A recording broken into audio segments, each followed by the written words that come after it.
Eh bien, bonjour et merci de votre présence. C'est l'heure de manger, c'est pas évident. Donc, on a droit à un public courageux.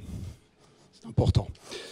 Alors, on va essayer de vous faire patienter le plus possible avec des questions intéressantes.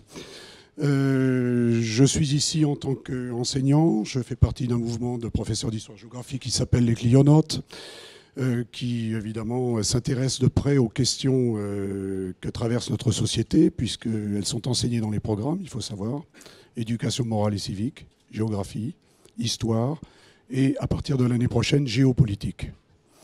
Donc là, on est dans un enjeu absolument crucial.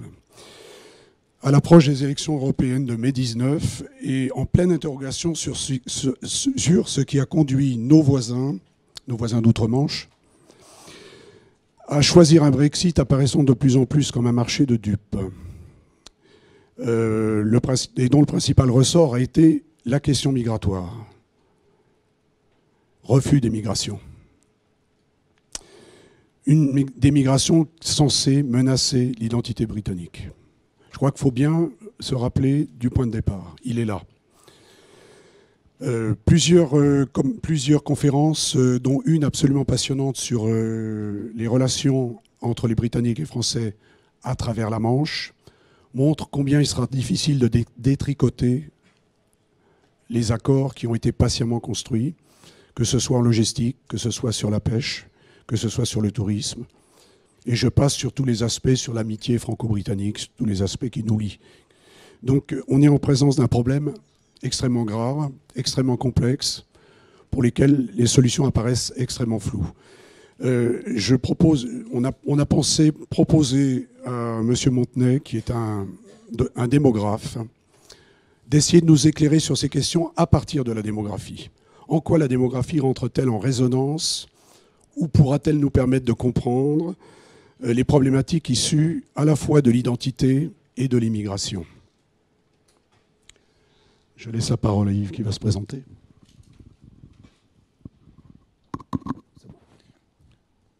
Bonjour à tous. Alors, je me présente. Je suis un fou universitaire. Je suis un centralien, un scientifique, un ingénieur, plus tard un économiste via Sciences Po. Et je n'ai enseigné qu'à Sciences Po et en grandes écoles. Donc ni au lycée, ni en université. Mais pour être montrable, pour pouvoir vous parler, j'ai passé une thèse de démographie politique. Démographie dans laquelle je suis tombé quand j'étais tout petit, je suis tombé dans ce chaudron, parce que c'est ce qui m'a semblé être la base de tout à long terme.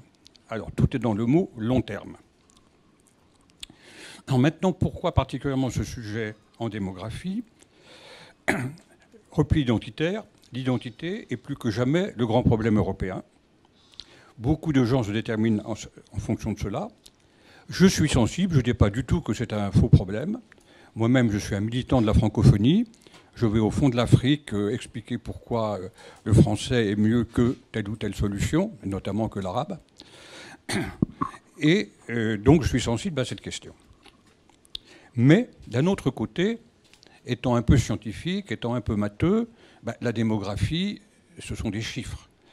Et ces chiffres disent souvent le contraire de la première réaction des gens. Et notamment, si je viens à l'Europe, d'abord, je reviens sur cette idée que ça explique tout.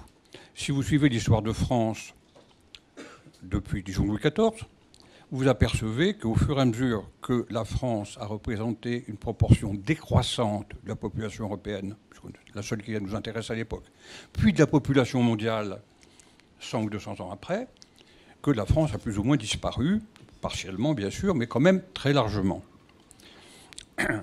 Et ce n'est pas seulement les guerres et des soldats, c'est l'influence économique, l'influence culturelle, bref, c'est quelque chose de fondamental contre laquelle on ne peut rien à long terme. Alors, tout est dans le mot long terme, encore une fois.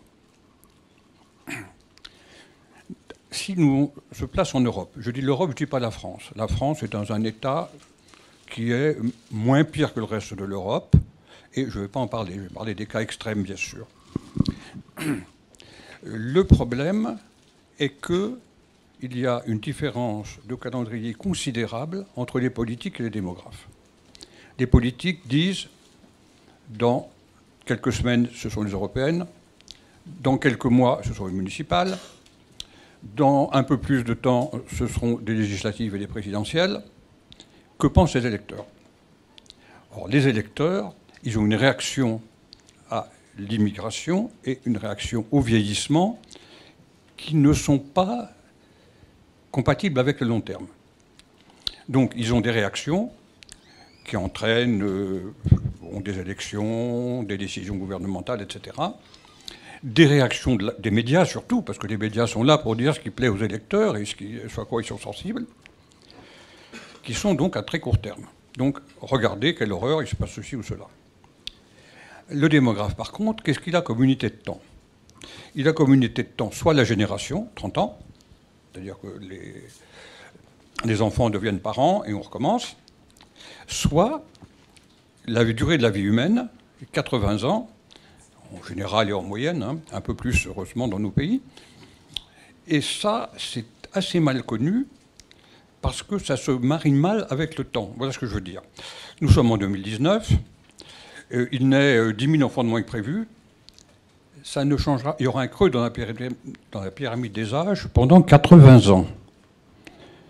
Même si 5 ans plus tard, les 10 000 personnes naissent en plus, vu purement théorique, il y aura une bosse. Il n'y aura pas une pyramide des âges qui sera régulière, il y aura un creux, puis une bosse, et cela pendant 80 ans. Donc ce n'est pas du tout la même échelle de temps. Alors quel est le résultat de cette dichotomie? Alors, je vais essayer de maîtriser cet ordinateur que je ne connais pas. Voilà. Alors la plus importante, c'est ce que j'appelle la croyance confuse en l'homothétie. L'homothétie des pyramides des âges. Alors je m'explique tout de suite. Et un certain nombre de gens pensent qu'il est bon qu'il y ait moins d'habitants sur la Terre, par exemple, et donc qu'il y ait moins de monde. Et ils ne formulent pas cette idée mathématiquement. Donc je vais laisser tomber le micro et vous faire un geste. Voilà la pyramide des âges. Donc, sans réfléchir, les gens pensent moins de population égale ça. Mais pas du tout. Moins de population, c'est moins de naissances. On ne va pas tuer tout le monde, 10% de population à chaque âge, donc on va réduire les naissances. Donc l'évolution, ce sera ça. C'est-à-dire, les vieux restent en place, sauf le jour où le président de la Chine, comme je l'ai imaginé dans un discours, totalement imaginaire bien sûr, demandera aux plus de 75 ans de se jeter par la fenêtre pour des raisons de... pour des raisons de patriotisme. Tant qu'on n'en est pas là, dire moins de population, ça veut dire moins de naissances. Et on va voir tout à l'heure les pyramides des âges qui illustrent ça. Je t'arrête un instant, Yves. Bien, j'ai oublié de parler des modalités. On a préféré, plutôt que de vous faire une conférence, c'est une discussion, donc je vais donc l'interroger, je vais un petit peu le titiller, et puis je compte bien que vous le fassiez aussi en même temps. C'est-à-dire vous allez intervenir au fur et à mesure. Alors moi, j'ai une question de Candide complète quand j'entends ce qu'il vient de vous expliquer ou ce qu'il vient de vous présenter. Alors, si j'ai bien compris, tu parles de déclin démographique de l'Europe. Hein. Mais bon, on est quand même à l'âge de l'Anthropocène. Alors, l'Anthropocène, vous le mettez entre guillemets, vous en faites ce que vous voulez. Menace climatique, raréfaction des ressources. Peut-on encore raisonnablement souhaiter l'augmentation de la population européenne dans ces conditions? Et a posteriori, la population mondiale. Alors d'abord, personne ne parle d'augmentation de la population européenne. On est tellement loin de la réalité. On parle d'un éventuel maintien, premièrement. Deuxièmement, il faut savoir ce que l'on veut. Alors là, c'est mon côté matheux qui apparaît. Si l'on veut que la population diminue, pourquoi pas? Ça veut dire qu'on aura des populations très vieilles. Des populations très vieilles, ça veut dire, entre beaucoup d'autres choses, travailler plus tard. Ça veut dire aussi être en mauvais état après 80, 85 ans, 90 ans et ne plus pouvoir travailler du tout. Et puis, pour l'immigration, ça veut dire d'autres choses dont on parlera tout à l'heure. Donc, moins d'hommes sur la Terre, oui, mais il faut savoir à quoi on s'attend. À quoi il faut s'attendre dans ce cas-là et prendre des mesures, je ne vois pas très bien lesquelles, à commencer par une augmentation massive et brutale de l'âge de la retraite. Je ne vois pas très bien comment on s'adaptera. Mais ce qu'on appelle vieillissement de la population, est-ce vraiment un problème? Prenons le cas du Japon, par exemple. Eh bien, le Japon est en plein... Alors, je vais vous montrer tout à l'heure les pyramides des âges du Japon, qui n'est pas européen, mais qui est un État pur, c'est-à-dire avec très peu d'immigration, très peu d'émigration. Donc, c'est un repère, si vous voulez. Eh bien, c'est très simple. Les vieux Japonais, qu'est-ce qu'ils font? Eh bien, ils chapardent dans les boutiques. Pourquoi? Pourquoi ils mettent en prison? Pourquoi? Parce qu'on est nourri en prison. On est logé et nourri. Parce que on n'est pas vieux comme ça tout seul dans un univers qui continue comme avant. Si tout le monde est vieux, j'exagère un peu, il n'y a plus personne pour construire des maisons, il n'y a plus de boulanger, il n'y a plus de médecins, il n'y a plus d'infirmières, ou pas assez en tout cas. Si, pour une pyramide des âges donnée, le nombre d'infirmières correspond à peu près à l'équilibre global, si brusquement, enfin quand je dis brusquement, c'est en 30 ans, hein, quand progressivement on arrive à des proportions très très différentes, vous allez voir ça tout à l'heure, eh bien les gens n'existent pas physiquement pour faire le travail. Et ça, on l'oublie souvent, puisque un de mes thèmes, qui là sera un petit peu en sous-entendu, parce que c'est pas, mais que j'ai développé dans d'autres articles, le thème c'est la vie n'est pas une question d'argent, la vie est une question d'homme. On peut avoir tout l'argent qu'on veut pour payer des infirmières, si on n'a pas, il n'y en a pas. Or, il y a un marché mondial de l'infirmière, et l'infirmière philippine qu'on ne recrutera pas, elle sera recrutée aux États-Unis, ou plutôt aux Émirats arabes unis actuellement. Donc, le vieillissement, c'est facile à dire, mais il faut imaginer concrètement ce que ça veut dire. Oui, je vais continuer quand même. Si des populations peuvent plus longtemps travailler, finalement, après tout, on a connu des gens qui, moi quand j'étais jeune, les gens qui avaient mes profs qui avaient 60 ans, on apprenait qu'ils mouraient. On avait des avis de décès, ils partaient en retraite, un an plus tard, avis de décès, etc. Bon, ben moi j'arrive à cet âge canonique et je ne me sens pas encore prêt à partir. Bon, autrement dit, voilà, il y a quand même cette évolution-là qu'il faut prendre en compte. En plus, les conditions ergonomiques. Prenons les pays nordiques, par exemple. On a le cas des Pays-Bas qui est connu, on a le cas de la Suède, le Danemark, qui aménagent les conditions de travail de leurs travailleurs manuels avec des machines, du temps, du matériel donc, et du temps également, pour leur permettre de continuer à travailler. Est-ce que ce n'est pas une solution finalement qui nous attend en quelque sorte? Alors je suis tout à fait d'accord, mais cette solution, elle est transitoire. Bon, je m'explique. Si on augmente, et j'en suis très partisan, on augmente l'âge de la retraite. Pourquoi? Parce que les docteurs ont transformé les vieux en jeunes, du moins jusque vers 80 ans. Hein. J'en approche des 80, alors je me mets encore côté jeune. Pourquoi des docteurs le feraient et pourquoi pas la loi? Pourquoi la loi ou les textes ou les accords salariaux ne diraient pas que, comme les médecins l'ont fait, eh bien, le travail peut être fait. Donc je suis tout à fait d'accord sur le fait qu'on peut travailler à n'importe quel âge. D'ailleurs, je suis encore submergé comme un mauvais cadre supérieur qui ne sait pas gérer son emploi du temps. Et puis, j'ai vu dans la presse que tel chauffeur de bus américain, à 100 ans, n'a aucune envie de quitter son bus. Donc, c'est tout à fait vrai. Par contre, ce n'est pas forcément le même travail. Et effectivement, les pays scandinaves ont fait depuis longtemps, depuis des décennies, ont fait des efforts dans ce domaine, puisqu'ils ont un système de détermination de l'âge de la retraite qui dépend de la démographie, ce qui est très bien. D'un point de vue théorique, c'est très bien.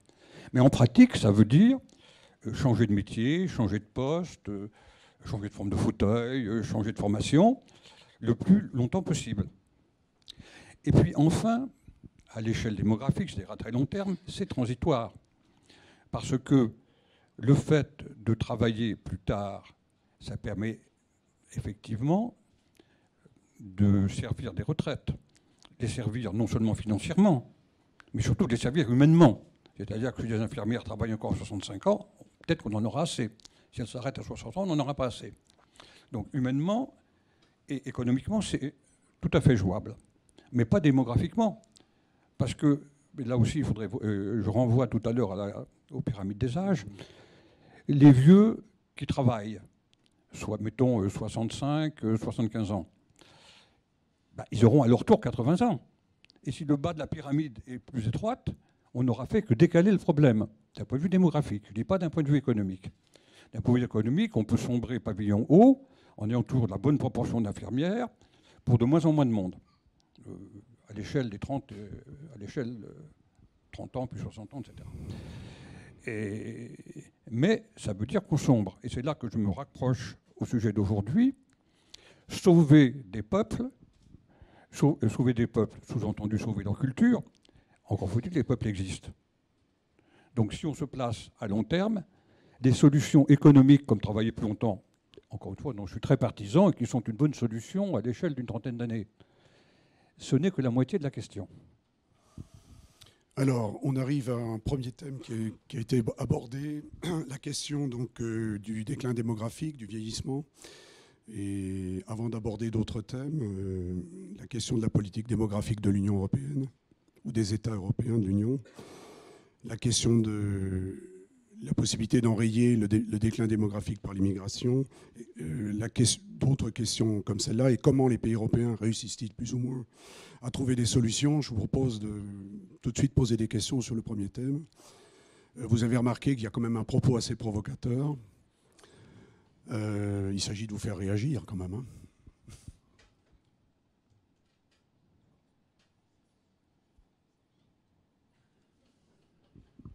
Alors, est-ce que l'Europe de l'Est va disparaître? Est-ce que l'Europe de l'Est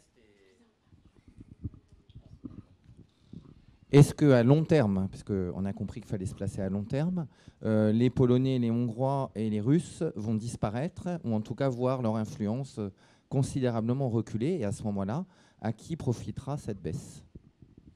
Alors, vous êtes tout à fait dans le fil de mon sujet, à savoir que ce sont les pays les plus cramponnés à l'identité nationale, comme le montrent leurs élections, qui ont le problème le plus grave. Autrement dit, ça on va y venir tout à l'heure, autrement dit, ils jouent contre leur propre intérêt. Non seulement les pays de l'Est ont une fécondité faible, mais en plus ils émigrent massivement vers l'Ouest, ce qui est normal, ce qui est explicable. Bon. Mais ça va poser des problèmes dans l'avenir, dont je pensais parler en conclusion, parce que le thème c'est une dislocation possible de l'Europe. Or, je ne vois pas indéfiniment la Pologne et l'Italie, et encore moins l'Estonie, laisser filer toute leur population qualifiée et jeune et trouver où de quoi s'occuper de leurs plus âgés. Donc il y aura probablement une tension entre pays. Je ne dis pas qu'on rétablira les frontières pour ça, mais il y aura une pression dans ce sens. Donc ça peut aller dans le sens d'une dislocation de l'Europe. Alors, à cela, il est d'usage de répondre. La Corrèze, et quand je cherche sur le département coupable, la Creuse, sont bien dans ce cas-là, et ce n'est pas un drame. Alors, est-ce que ce n'est pas un drame? Ça, je ne sais pas. Il faut demander aux intéressés. Il est plus difficile de séparer la Creuse de la France que la Pologne de l'Allemagne. Est-ce que je répondais à votre question? Alors peut-être avant de passer à d'autres questions, je termine sur la diapo qui est là. Donc le Motessi, nous en avons parlé. Un autre blocage intellectuel, c'est le stock d'emplois. L'immigration, c'est bien gentil, mais ça va nous prendre nos emplois. Alors je vais prendre un cas extrême, des États-Unis. Les États-Unis qui avaient, je ne sais plus à quelle date du début du 19e siècle, 5 millions d'habitants, en ont 320 aujourd'hui, ont très peu de chômage, et ils se sont peuplés en grande partie par l'immigration. Donc on a vraiment une démonstration du contraire. Et enfin, pour terminer ce qui est sur l'écran, ce qui existe, ce n'est pas la population. Quand on dit une population, et ça on va le voir sur les pyramides des âges, tel pays a 50 millions d'habitants, ça ne veut pas dire grand-chose. Il a 50 millions d'habitants avec, je vais exagérer pour frapper, 30 millions de vieux, 20 millions de jeunes, ou 10 millions de vieux, 30 millions de jeunes. C'est déjà pas la même population. Et je ne parle pas des autres composants de la population, par exemple la qualification professionnelle. Donc la population, bon, comme beaucoup de chiffres en économie ou en sciences sociales, hein, ça ne veut pas dire plus que la définition. C'est tout. C'est un nombre de personnes et ça ne dit absolument rien sur la façon de se comporter. Alors je vais passer tout de suite aux pyramides des âges pour éclairer le débat. Sauf s'il y a une question. Je pense qu'il va y en avoir. Donc, je vous montre les pyramides des âges et après j'écoute les questions. Donc, j'ai pris ici le Japon, qui n'est pas un pays européen, mais parce que, comme je l'ai dit tout à l'heure, il n'est pas perturbé.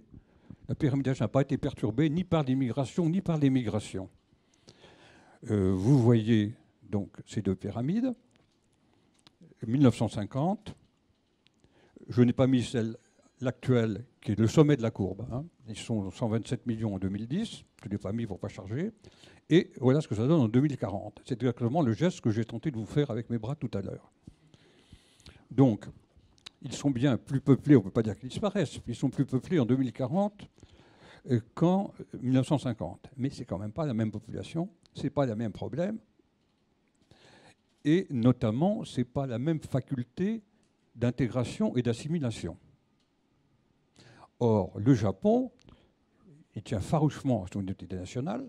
Vous savez que la naturalisation est quasiment impossible au Japon, même si vous montrez que vous parlez parfaitement japonais, que vous êtes un grand spécialiste de littérature japonaise. Tout ce qu'on peut dire, vous n'aurez pas. Vous dites, oui, monsieur, regardez-vous dans la glace, vous n'êtes pas japonais, c'est tout. Et deuxièmement, le gouvernement actuel du Japon a énormément de mal à faire passer un texte autorisant 250 000, je crois, ou 265 000 immigrants pour 5 ans. Et la population ne comprend pas.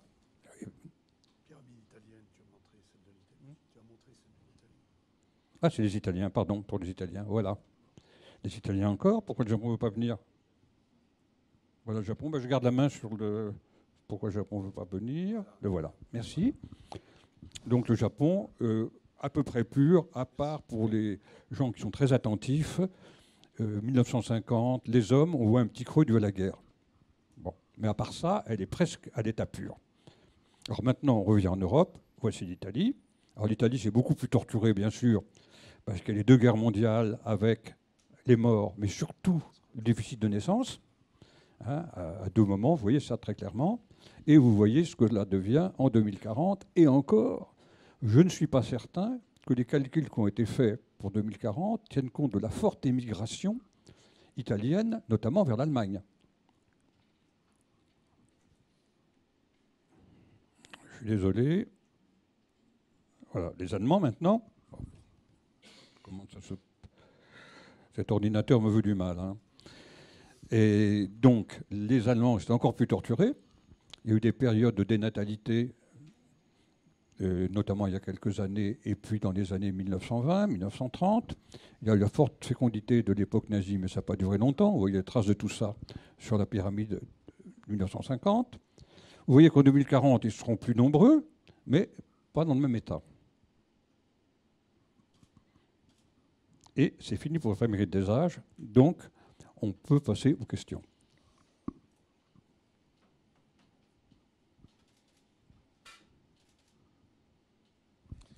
Tout va bien.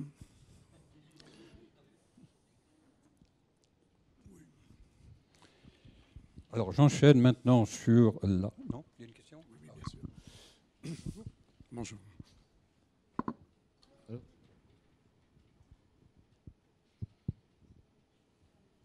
Bonjour. Donc, je reviens un petit peu sur le cas des pays d'Europe centrale qui voient leur population diminuer, qui ont un taux de natalité faible et qui ont beaucoup de personnes qui en partent pour aller dans les pays, que ce soit d'Europe occidentale, voire Canada et États-Unis. Ces pays-là essayent, moi récemment je vois, essayent une politique nataliste forte, sans grand résultat, et par contre ferment totalement leurs frontières, sont les plus hermétiques à toute immigration. Je veux dire, quelle logique sous-tend cette fermeture vraiment viscérale, je veux dire, contre l'immigration? Alors, je vais peut-être répondre. Au-delà des chiffres, il y a des questions historiques, évidemment, qu'il faut creuser. Hein. À l'heure actuelle, on constate donc une tension très forte, assez incompréhensible. On a évoqué le fossé Est-Ouest, il a été évoqué dans un certain nombre de conférences, il est essentiel pour tout comprendre. C'est une des questions de dislocation de l'Union européenne, a priori. C'est-à-dire, il ne faut pas oublier quand même que l'Est a une histoire qui n'est pas la même que celle de l'Ouest. Je crois qu'il faut partir de là. Alors, il y a 2 niveaux. Le premier niveau, c'est la colonisation. Les empires coloniaux ont induit la présence de coloniaux, puis d'immigrés, qui ont été acceptés plus ou moins par le pays d'accueil, qui ont été intégrés, qui ont été voire assimilés. Cette question, on l'abordera dans la dernière partie. Or, ce n'est pas le cas, bien entendu, de l'Est européen. Hein, ça, c'est le premier point. Je vais vite. Hein. Le deuxième point, c'est... excusez-moi, c'est la question... Alors, la question des valeurs que les pays considèrent comme importantes, est-ce qu'on met derrière le mot nationalisme, par exemple?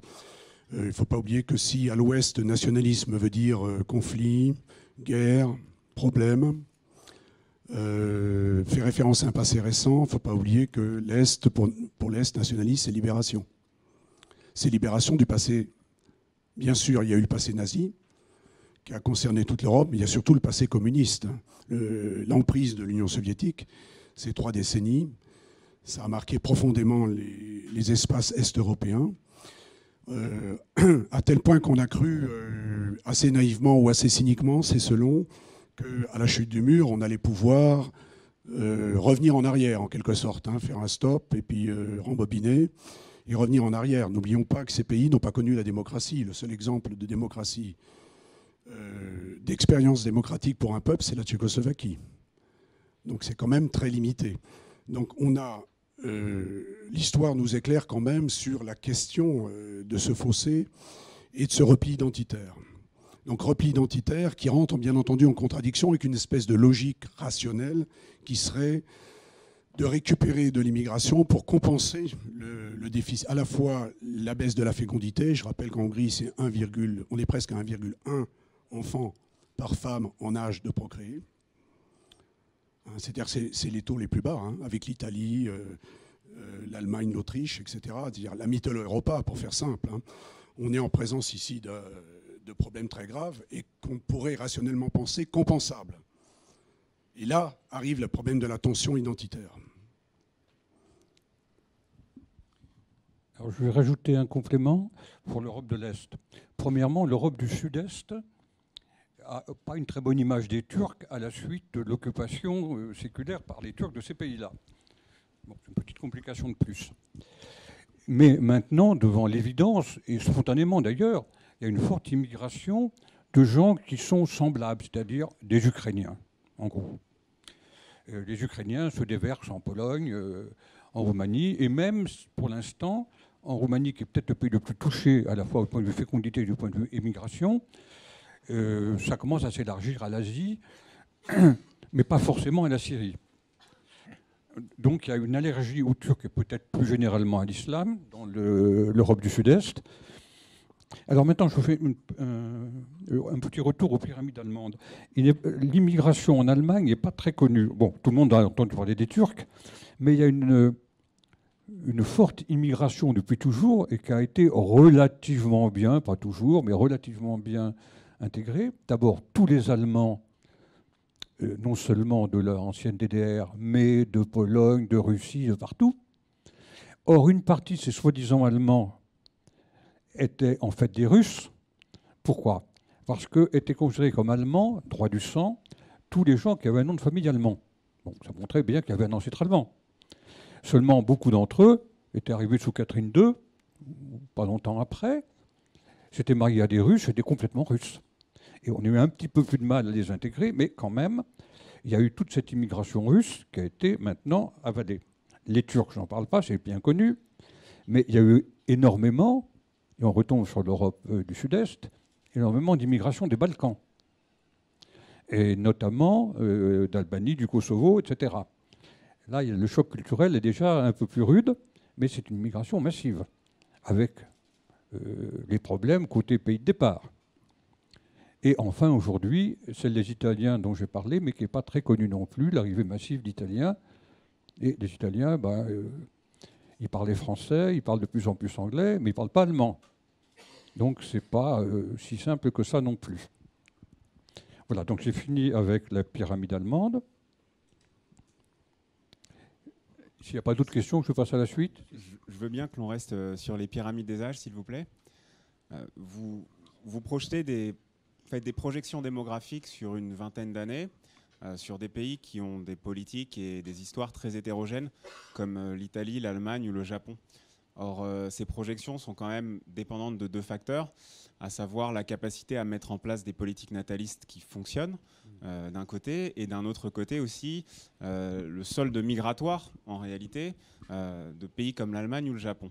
Donc ma question, elle est plus méthodologique, et elle consiste en fait à mettre au jour les hypothèses qui sont faites pour faire des projections à aussi long terme. Quelles sont-elles, ces hypothèses, et est-ce que vous faites les mêmes sur des pays comme l'Allemagne, le Japon ou l'Italie, par exemple? Alors, c'est pour cela que j'ai pris un horizon assez proche, c'est-à-dire 2040. Ça ne fait jamais que dans 20 ans. C'est-à-dire que tous les plus de 20 ans sont déjà nés. Ils sont dans la pyramide. Ce n'est pas une hypothèse de calcul. Auparavant, j'avais pensé aux pyramides à 2100 pour avoir plus de recul, mais effectivement, les pyramides 2100, elles dépendent des hypothèses de calcul. Donc, je n'en parle plus. Et 2040, je vous dis, tous les moins de 20 ans, tous les plus de 20 ans, ils sont déjà. Est-ce qu'il y a une deuxième partie de la question que j'aurais oubliée? Oui, sur la question. Oui, les politiques de fécondité, tout à fait. La politique de fécondité, c'est très bien, de mon point de vue de démographe, bien sûr. Hein. C'est très bien, mais ça n'a d'effet que 25 ans après. Si elle marche instantanément, et en général, il faut plus de temps, que les gens s'habituent à de meilleures prestations, plus de crèches, par exemple, ou plus d'allocations. Il faut un certain temps pour que le comportement change. Et quand le comportement a changé, il faut encore attendre 25 ans. Alors, c'est important, il faut le faire.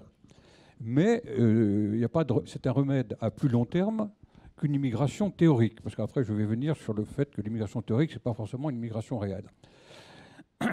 Et alors, beaucoup de pays l'ont fait, et notamment l'Allemagne a un succès relatif, puisqu'ils sont remontés à 1,5, je vous dis ça de mémoire, ils sont remontés un petit peu en fécondité.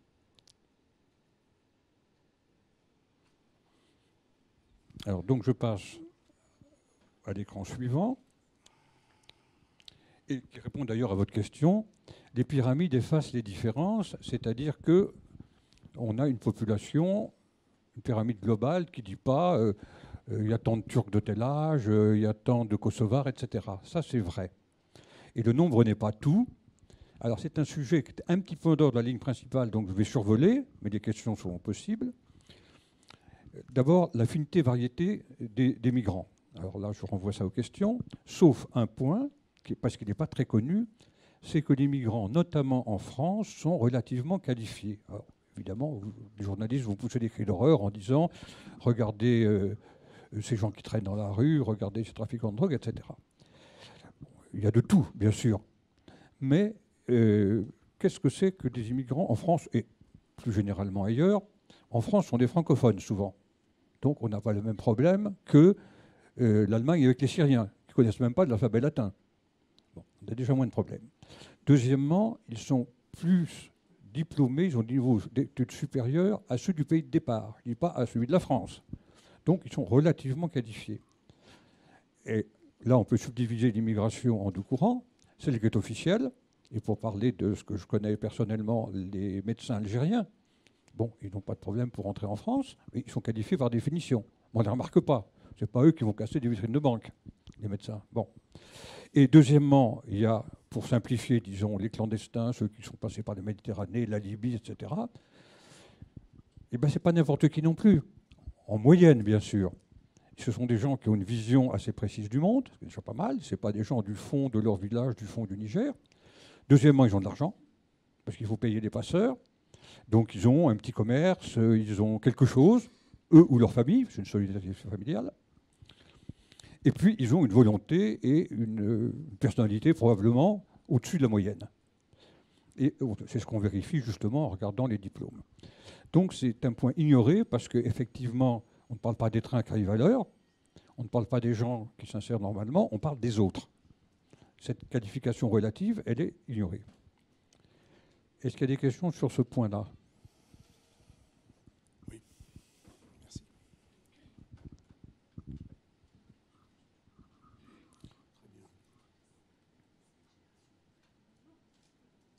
Ah si. Bonjour. Moi, c'est juste une petite précision par rapport Plus fort, s'il vous plaît. Je voudrais juste vous poser une question par rapport au dernier propos que vous venez d'avoir. C'était sur ce que vous disiez par rapport aux personnes qui arrivent en France ou en Europe qui auraient une personnalité ou une motivation plus importante. Qu'est-ce que vous entendez par là, en fait, pour plus comprendre en fait, votre point de vue par rapport à ces personnes qui arrivent? Bon, eh bien, quand on sait, il y a deux sortes de migrants en Afrique. Ça a été bien expliqué dans beaucoup d'articles. Il y a la majorité qui va dans le village le plus au sud, quelquefois jusqu'à la côte. Et ce sont des gens, en général, du Sahel, je simplifie. Hein. Le Sahel, il fait sec, il n'y a pas beaucoup d'emplois, on est trop nombreux sur les champs ou sur les pâtures, et on descend vers le sud. Et ça, on n'a pas besoin de qualification extraordinaire pour ça.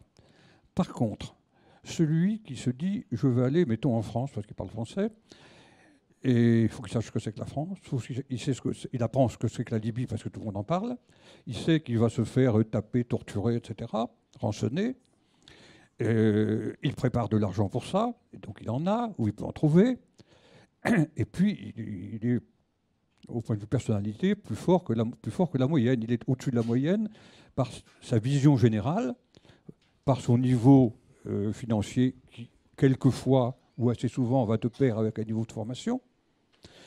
C'est pour ça que statistiquement, les gens sont... Alors, je ne sais pas quel adjectif mettre au bout, mais leur qualification est souvent sous-estimée. Ça n'empêche pas qu'une fois arrivé en France, en Allemagne ou ailleurs, il y ait des freins administratifs au travail.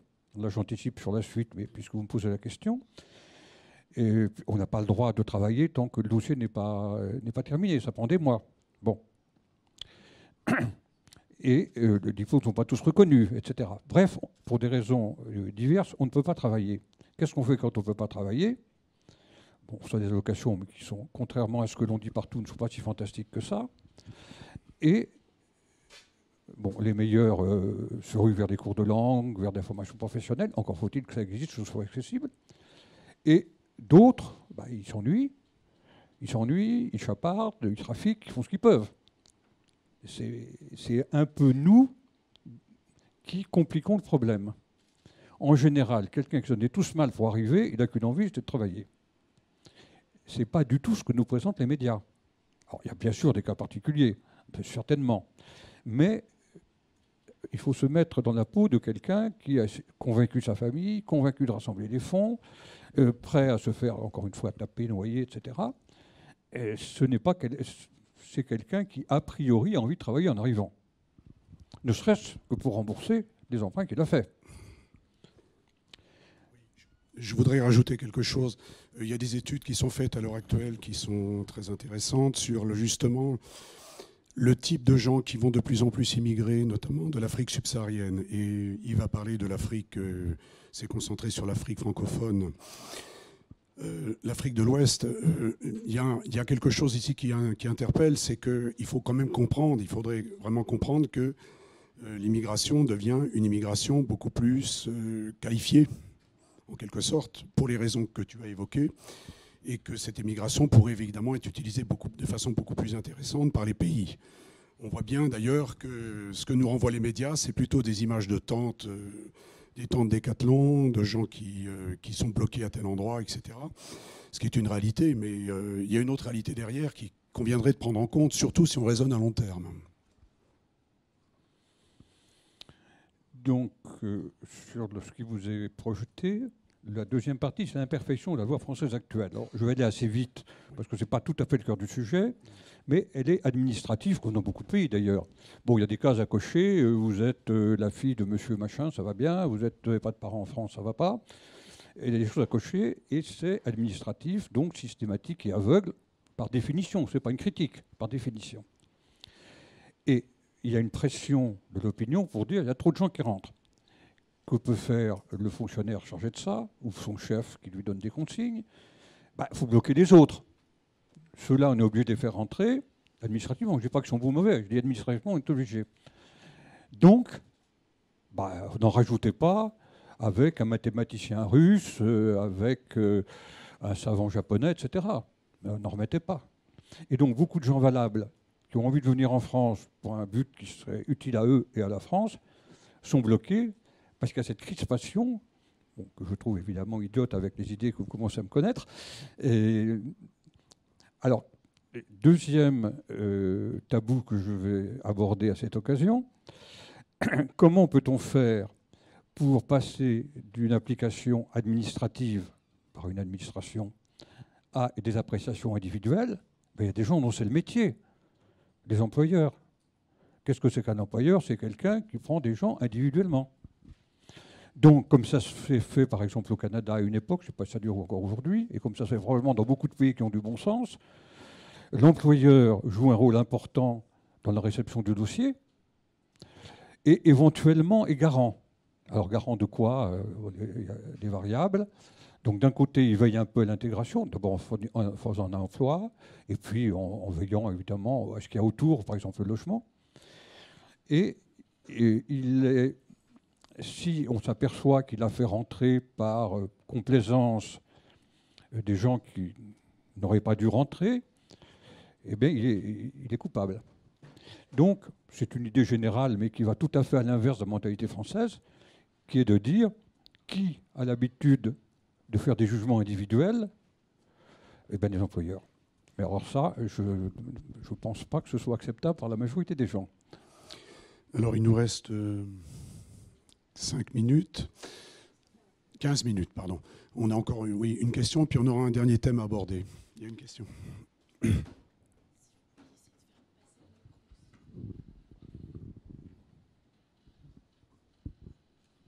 bonjour. Quels arguments peut-on employer pour lutter contre l'idée reçue, et en tout cas largement répandue, de « on a déjà beaucoup de chômage, comment peut-on accueillir ces migrants ?» Comme je viens de le dire en citant l'Amérique, l'emploi, ce n'est pas un stock. Les gens se donnent du travail mutuellement. S'il y a 10 personnes de plus à un endroit, on a besoin d'une infirmière de plus, d'un prof de plus, etc. Et je vais vous donner l'exemple des États-Unis. Les États-Unis ont cru par une forte fécondité pendant un certain temps, mais c'est fini, et surtout par l'immigration, et continuent à croître par l'immigration. Or, il n'y a pas de chômage en Amérique. Enfin, très peu par rapport à la France. Ça montre bien que l'emploi n'est pas un stock et qu'on ne prend pas, quand une personne de plus travaille, elle ne prend pas un emploi à quelqu'un d'autre, elle alimente l'économie et elle crée indirectement des emplois ailleurs. Ça, c'est ma casquette économiste qui est une partie de ma carrière. Je n'ai pas dit tout à l'heure que j'ai passé, et je dois l'avouer, beaucoup plus de temps dans les entreprises, notamment à l'étranger, que dans les amphis des grandes écoles.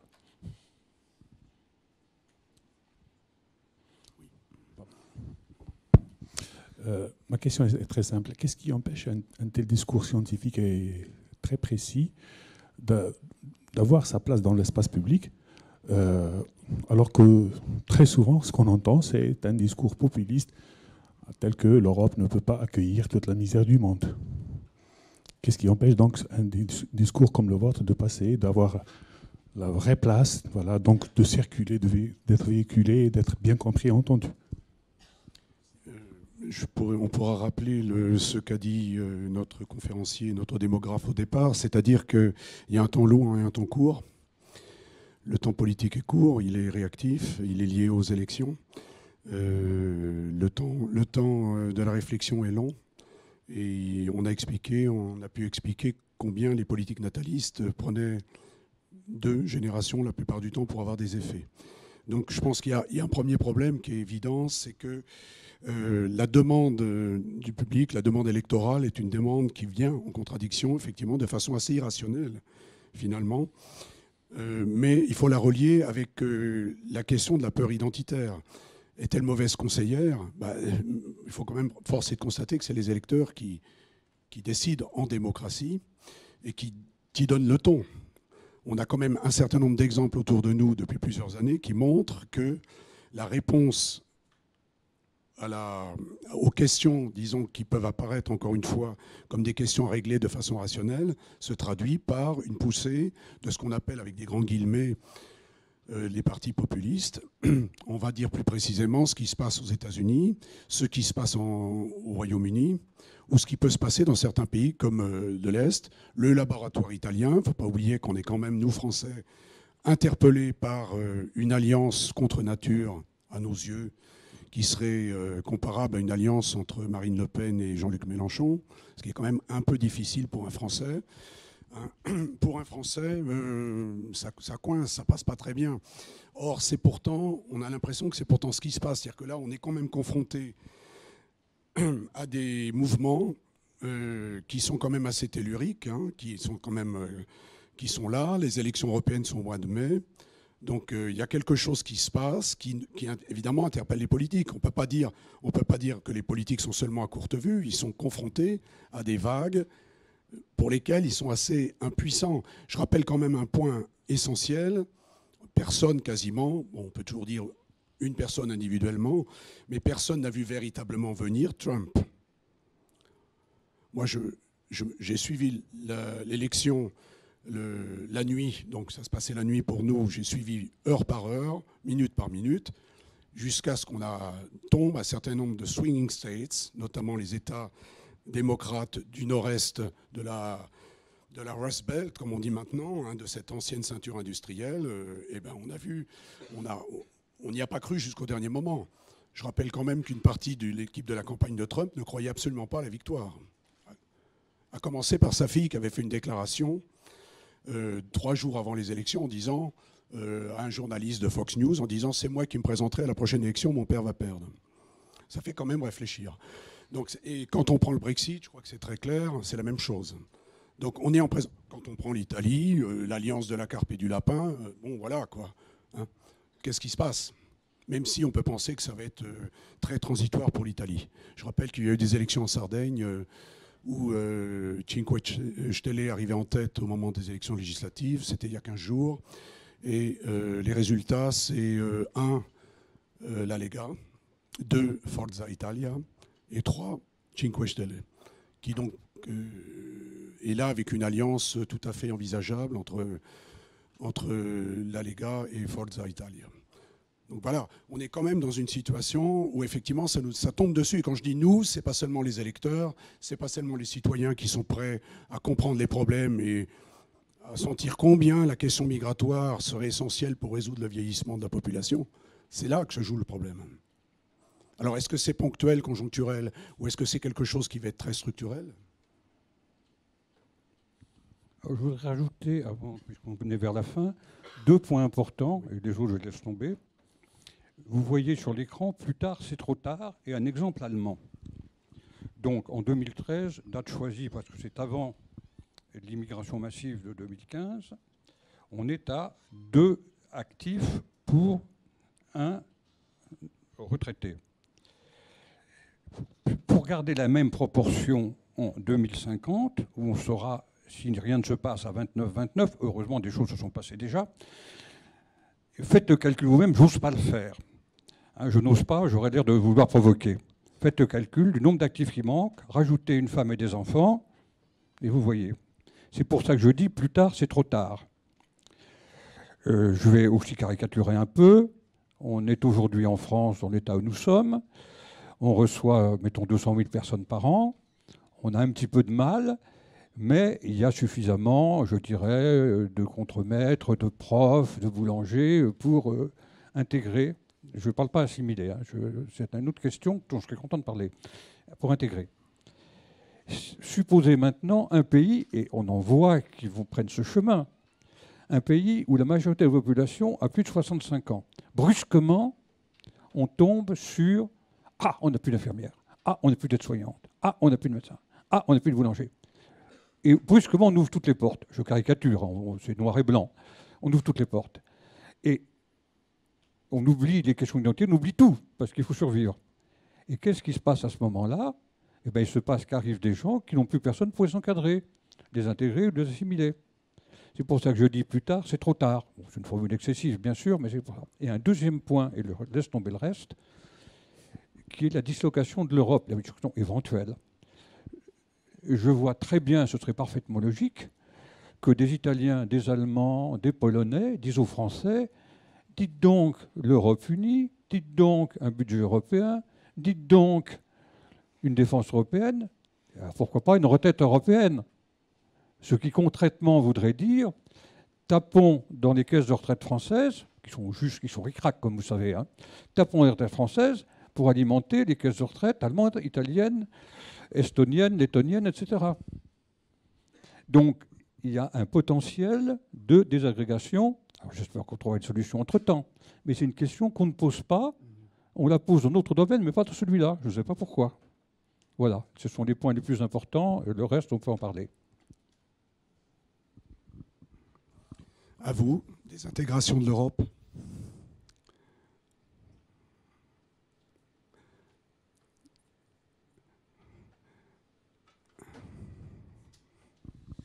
Bonjour, une question très courte.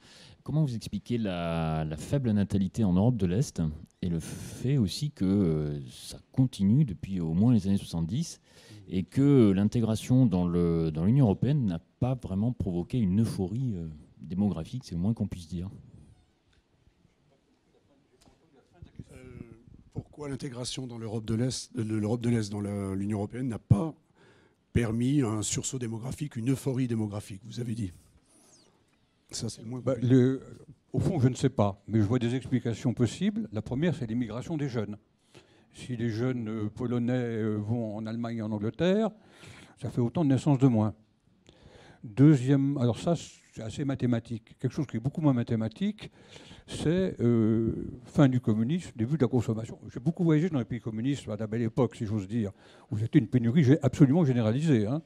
Ne serait-ce que du coton hydrophile, on n'en trouvait pas. Et puis je ne parle pas d'autre chose d'hygiène personnelle. On n'a trouvé absolument rien. Donc du jour où la consommation démarre, on a envie d'en profiter. Ça, c'est une hypothèse personnelle. Je ne sais pas si c'est vrai. Et les enfants, c'est une charge, surtout en ville. À la campagne, c'est plus supportable, un enfant de plus. Hein. L'image traditionnelle, c'est qu'il va garder des vaches. Mais en ville, ça veut dire de l'école, du logement, etc. Donc, brusquement réveil de la consommation, désir de la consommation, émigration des jeunes, coût de l'enfant en ville, ça vient peut-être de là.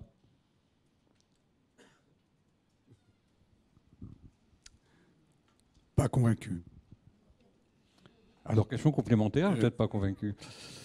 Mais il faut demander aux gens de l'Est, hein, pourquoi vous, Russes, vous, Polonais, pourquoi vous avez des enfants plus tard? Je crois qu'il y a une dimension psychologique qui est forte également, qu'il faut rajouter. Je crois que, alors, il faut savoir quand même que quand les populations améliorent leur niveau de vie, soit par la croissance, soit par le développement, on a un cas qui a été beaucoup étudié il y a une quinzaine d'années, c'était la Corée du Sud qui a beaucoup intéressé les professeurs. Pourquoi? Parce que la Corée du Sud est passée en une génération d'un taux de fécondité de 3,2, 3,3, 3,4 à 1,5, 1,8. C'était repassé sous 2. Donc c'était absolument phénoménal. Il y a eu un développement économique extraordinaire. Et donc on a corrélé ça, bien entendu. On a corrélé la baisse de la fécondité et donc de la natalité au développement économique, au bien-être, au fait que tout d'un coup, pour une famille qui accédait aux classes moyennes, l'enfant était une charge, était à la fois un cadeau, mais aussi une charge. Et une charge financière qui n'était pas prévue et qui ne correspondait pas. Il n'y a pas automatiquement, on augmente le PIB, et donc on va avoir plus d'enfants puisqu'on a plus de moyens. On sait que c'est faux. Donc là, ça c'est le premier point. Si on surajoute à cette situation-là le fait que l'espoir à l'Est a été quand même de courte durée, il ne faut pas oublier que si les gouvernements, les plateformes démocratiques qui s'étaient mises en place dans les années 90, qui avaient été en général des résistants au communisme soviétique, c'est quand même des gens qui ont mis en place des politiques libérales extrêmement dures, qui ont conduit à la destruction du tissu industriel obsolète, certes, mais quand même, avec un plein emploi. Ça joue un rôle extrêmement important. Il ne faut pas oublier aussi qu'il y a eu des accords avec les anciens dirigeants communistes, la plupart du temps, pour faire des transitions douces. On n'a pas flinguer tout le monde. Ceausescu, c'est quand même un cas à part. Puis quand on réfléchit, c'était pas forcément la meilleure solution. Donc il y a eu, ça s'est traduit quand même à partir des années 2005, et maintenant on le voit de façon régulière, par des gens qui ont été élus dans les pays comme la Pologne, la Tchéquie tout d'abord d'ailleurs, la Hongrie, qui demandaient des comptes aux anciennes plateformes démocratiques qui avaient frayé avec les anciens dirigeants communistes et qui donc se tournaient vers une politique nationaliste, bien entendu. Donc il y a eu quand même de bonnes raisons pour que les gens n'aient pas forcément le moral et ne soient pas optimistes. Alors il se trouve que ces mêmes dirigeants cherchent aujourd'hui à relancer de façon très nette, avec des effets d'annonce, la Hongrie, la Pologne, on le voit nettement, la natalité. Mais voilà, comme l'a dit Yves tout à l'heure, ça va prendre un certain temps, en admettant que ça marche. Alors, je voudrais rajouter 2 points. Premièrement, pour les pays asiatiques, et c'est valable aussi d'ailleurs dans d'autres pays, l'éducation coûte très cher parce qu'on paye une éducation privée à côté de l'éducation nationale pour entrer dans les meilleures universités, le meilleur collège, etc. Donc les Coréens et bien d'autres, les Japonais aussi, se ruinent à ça. Donc le coût, on peut payer ça à un enfant, pas à 2. De manière plus mesurée, mais un peu la même chose. En Afrique et ailleurs, l'éducation nationale est en très mauvais état, l'éducation publique. Donc on va au privé, même quand on a un salaire modeste. Et donc l'enfant coûte plus cher. Mais bon, en Afrique, ça ne suffit pas pour l'instant. Mais dans les villes, quand même, la fécondité baisse rapidement. Et alors, dernier point encore plus tabou, je suis désolé de vous bousculer. Une des causes de la baisse de la fécondité dans le monde développé, c'est qu'il existe des systèmes de retraite. Puisque une partie de la population avait des enfants pour mes vieux jours. Qu'est-ce qui va s'occuper de moi? Bon, à partir du moment où il y a un système de retraite, une partie des gens aiment les enfants, donc ça ne change rien. Mais une petite partie, ça suffit pour changer la bascule, dire chouette, plus besoin de se donner le mal d'avoir des enfants et de les élever. Ce sont les enfants des autres qui vont payer ma retraite. Voilà. On rigole, mais c'est ce qui s'est passé en Allemagne pour les générations. Pour ma génération, moi j'ai vécu en Allemagne, j'étais avec des collègues, j'étais enseignant en Allemagne, j'ai des collègues qui raisonnaient exactement comme ça et de façon très sérieuse. Hein. Il y a un mouvement aux États-Unis qui s'appelle DINGS, Double Income, No Kids. Madame ne travaille pas, Madame, pardon, n'a pas d'enfant, donc elle peut travailler, donc elle aura une belle carrière. À nous deux, on sera riches, et puis la retraite, c'est les enfants des autres qui la paieront. On va terminer là-dessus. Je ne sais pas. Donc, cette discussion est depuis le repli identitaire. Mais la notion identité n'avait pas le même sens il y a 50 ans en arrière ou il y a 100 ans en arrière. Est-ce qu'il faut maintenant redéfinir la notion identité pour ne plus parler de repli identitaire tant qu'on l'utilise aujourd'hui? Alors, merci. Je vais essayer de répondre très vite parce qu'on a peu de temps et on va laisser la deuxième question. Mais la réponse, je ne pense pas que quelqu'un l'ait ici. C'est-à-dire qu'on est en présence de concepts qu'il faut effectivement redéfinir. C'est-à-dire qu'à partir du moment où on parle de dislocation européenne possible, c'est parce que justement, s'il y a éloignement à la fois territorial au niveau des États, mais aussi à l'intérieur des États au niveau des électorats, c'est parce que justement, les mots n'ont plus le même sens. Donc là, il y a un travail pédagogique énorme à faire. Moi, en tant qu'enseignant, je me sens très concerné, parce que je pense, et c'est dans les programmes, on a des programmes, par exemple, sur les questions des fake news, on a des programmes justement sur la question identitaire. Le nouveau programme de seconde va être consacré pour une grande part en géographie aux migrations. Donc il y a un travail énorme à faire, avec une assez grande latitude pédagogique. Donc je pense que là, le côté éducatif va jouer un rôle important, au niveau du temps moyen, dirons-nous. Voilà ce que je peux répondre pour l'instant.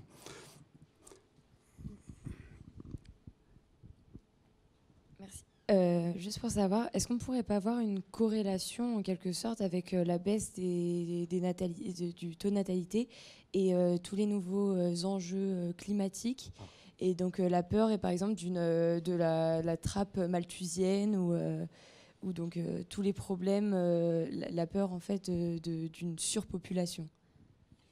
Tout à fait. Du moins j'ai quelques exemples individuels. disant mais moi j'aimerais bien avoir un enfant, une universitaire américaine. Hein. Mais quand je vois ce qui s'annonce, je m'abstiens, je ne veux pas en avoir. Bon, alors d'abord, elle ne sait pas ce que c'est qu'une pyramide des âges, mais bon, ce n'est pas son métier. Et deuxièmement, je lui ai répondu, est-ce que vous croyez vraiment qu'en laissant la place à un Africain de plus, bon, vous n'avez pas d'enfant, ça laisse la place à un Africain, votre enfant aurait peut-être été ingénieur, aurait peut-être amélioré la culture du riz ou diminué la consommation d'eau, je ne sais quoi. Est-ce que vous avez fait vraiment un cadeau à l'humanité en n'ayant pas d'enfant? Alors que vous avez, en tant qu'universitaire américaine, toutes les facilités pour faire un enfant qui sera utile. Bon, je parle un peu directement. Hein. Un peu brutal. Mais bon, on termine sur une note optimiste. Je crois qu'on va vous remercier. Merci beaucoup à vous.